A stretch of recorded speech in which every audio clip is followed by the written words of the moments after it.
You know, when you read through the early parts of biblical history, there's this rhythm. It's almost like a drum beat. Someone's born, they live, and then they die, over and over. But then you hit one name, way back in Genesis, that just breaks the pattern completely.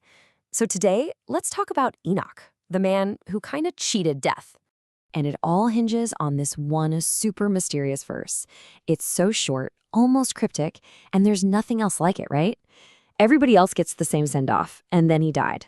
But Enoch, his story ends with, he was no more, because God took him. I mean, what in the world does that even mean? So that's the big question, isn't it? Who was this guy? In a world where death was the one thing you could count on for everybody, the great equalizer, how did this one person get a completely different exit? It's just wild. All right, so let's jump right into the most mind-blowing part of his story, his departure. We've really got to get our heads around just how bizarre this was. I mean, a total outlier in all of ancient history. Okay, so fast forward a few thousand years, and the New Testament finally sheds some light on this old mystery. The book of Hebrews comes right out and says it. Being taken means Enoch did not experience death. Wow. And here's the kicker. It wasn't just some random fluke. It was directly connected to one thing. He was a person who pleased God. This was a response, you see, to his life of faith. But to really appreciate a guy like Enoch, you have to picture the world he lived in. We're talking about the antediluvian era. Yeah, that's a big word, but it just means before the flood, before Noah's flood. And believe me, it was a world that's almost totally alien to us today.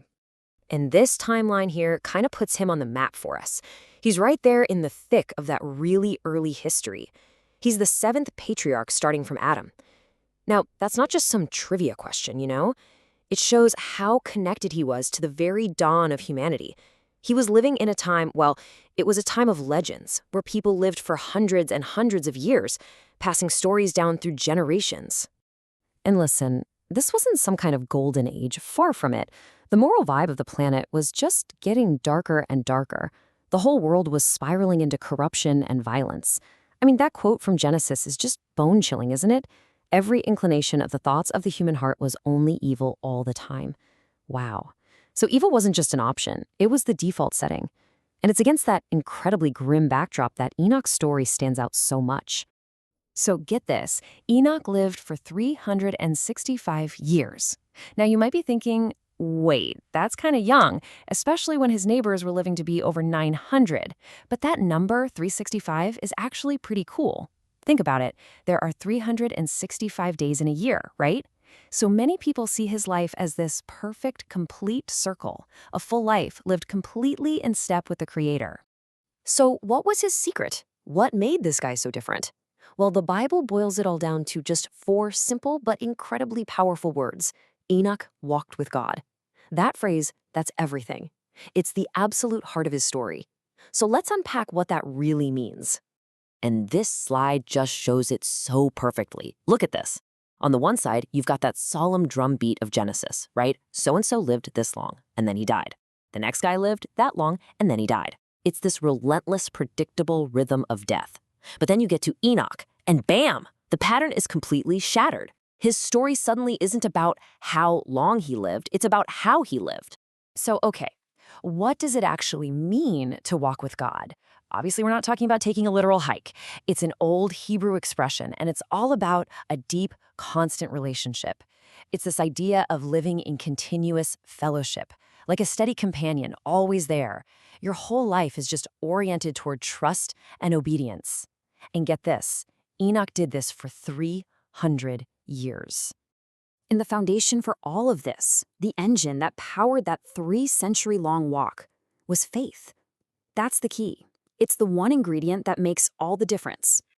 And the writer of Hebrews really spells it out for us. It's impossible to please God without faith. And that faith, he says, has 2 parts. First, you've got to believe that he's actually there, that he exists. And second, you have to believe that he's a good God, that he actually rewards people who are earnestly looking for him. And that simple, powerful belief, that's what fueled Enoch's entire life. But you know, there's another piece to the puzzle here. Enoch wasn't just this quiet, pious guy living in his own little bubble. Nope. He was also a prophet, and he had a pretty intense message for the people around him. Yeah, it's easy to picture someone who walks with God as being totally disconnected from the real world, like some kind of hermit up on a mountain, but that was not Enoch at all. He was right in the thick of it, a public voice, a herald who looked at all the darkness around him and delivered a message about accountability. And here it is, his actual prophecy, tucked away for us in the little book of Jude. Just stop and think for a second about the guts it must have taken to say this stuff out loud in a world that was already filled with violence. He was basically telling everyone, hey, a day of reckoning is coming. God sees what you're doing, he knows, and there will be a judgment. That was a serious warning back then, and man, has it echoed through history. Okay, so here we are, thousands of years later. Why are we still talking about this short, ancient story? Why does it still matter? What is Enoch's real, lasting legacy for you and me? Well, I think it really boils down to three huge truths. First, his walk with God proves that real fellowship with our Creator is possible, even when the world around you is a total mess. Second, his prophecy is a stark reminder that judgment on evil isn't a maybe, it's a certainty. And third, his incredible exit shows us that hope for a life beyond death, that's real. It's a reminder that God can make a way where it looks like there is no way. And those truths aren't just abstract ideas, right? They translate into some pretty practical lessons for us today. Things like, walk with God even when it feels like the culture is going completely off the rails. Have the courage to speak up for what's right. Nurture a hope that's bigger than your fear of dying.